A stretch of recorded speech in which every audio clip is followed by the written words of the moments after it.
singing from the stands. Pure Coys, everybody raise your hands. Pure Coys, pure Coys, pure Coys. Yes, happy Friday, everybody. Nige from Pure Coys. Thank you so much for coming to the channel. As always, please do me a solid. Please like, please subscribe. It really does mean the world. I am chasing down on the road to 1,000. That's what they call it, isn't it? A road to 1,000, a road to 2,000, a road to 25,000. One day, maybe, one day. But at the moment, I'm on the road to 1,000. So any subs would be much appreciated.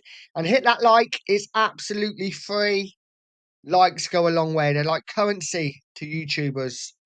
Pushes us out in the algorithm to other people that might or may not otherwise get to see. Let's get into this video. I thought I'd come on today because I want to give you my opinion on who I want in charge as the next Spurs manager. Listen, Ange hasn't gone yet, so it is what it is. And I don't want people being like, "Oh, you're trying to get Ange." Ange isn't gone. I know that he's still our manager, but it's just hypothetical. If Spurs were looking to replace Ange in the summer, who would I want to take his place? Now, there's so many good managers about. I think Iriola's doing a great job at Bournemouth. Obviously, Thomas Frank doing a great job at Brentford. Frank just, I don't know, it just doesn't fill me with excitement. Obviously the Fulham manager, Marco Silva, nearly forgot his name. He's doing a good job. Again, another one, doesn't fill me with excitement. The two that I really want, obviously, is Pochettino as well, which does fill me with excitement. But I think that's more of a nostalgia thing. I'd love to have him back, but maybe not just yet. For me, and only me, anyone who knows me knows the next manager I want in. And for me, it's absolutely 100% this man, Edin Terzic. I would love this man in charge at Spurs. He, for me, is somebody that I can really get behind. I think he'd be a great manager at Tottenham. I think he is young, he's passionate, he's driven. He, I think, would get the best out of the Spurs team we currently have. And with new signings, could, not saying would, could take us to the next level.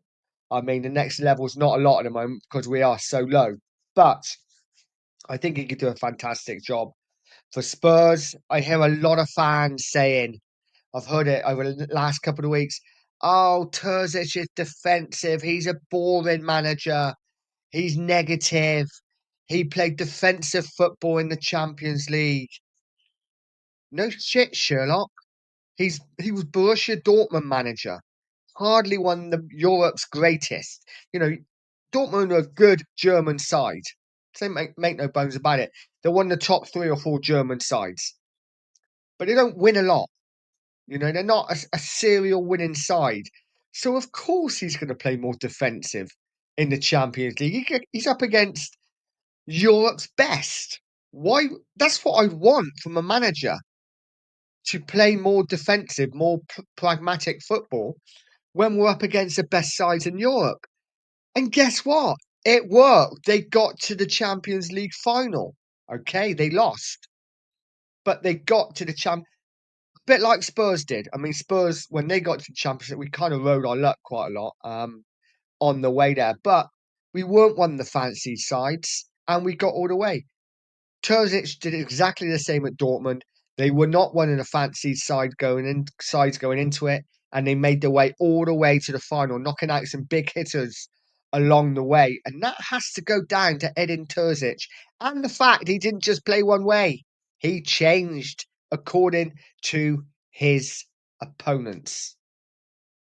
Isn't that a thought? A manager changing according to his opponents? Oh, we can only dream of that currently. Anyway, so Terzic for me would be the man to take over at Spurs. And I got a few things in that's written about him to back that up. Because, like I say, I do hear a lot of fans saying, oh, he's a negative manager. He's very defensive minded. which, by the way, I haven't actually got a problem with. I don't think he is, but I haven't actually got a problem if a manager does think defence first. At the end of the day, it's a results business. I want to see my team win, and let's get into it. So this was asked of Terzic. Somebody was saying, "What is Terzic like as a manager?" And this is what he said. Obviously, the team looks to switch sides quickly to create overloads out wide in order to draw a defence apart and create chances. Whenever the team plays through the middle, they play far more compact and attempt quick one-touch, one-twos, or penetrating balls to try and break the defensive lines. In transition, the team presses as a unit, sometimes dropping off, pressing at the front in order to man mark and push the ball out wide where players press and attempt to win the ball back on the touchline. Offensive transition usually plays through one of Sancho, of course, when he was there, Brandt, Marlin, or even Sabitzer, more often lately.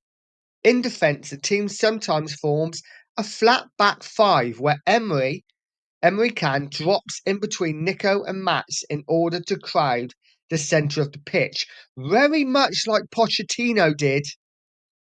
Remember when we had Toby and Yang, and quite often Eric Dyer would play in the centre of midfield, and then when defending, Dyer would drop back to make a back five, to make it three at the back.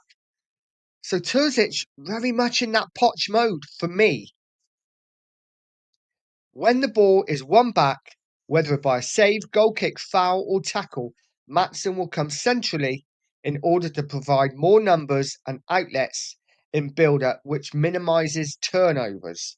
This is generally what the tactics are, and here's the last bit, which is fantastic, but they are often adapted to opponent and changed mid-game. Oh, for a manager who adapts mid-game and to the opponent. Listen, for me, that says it all. I absolutely love that. He plays a very similar way to Poch, which I love.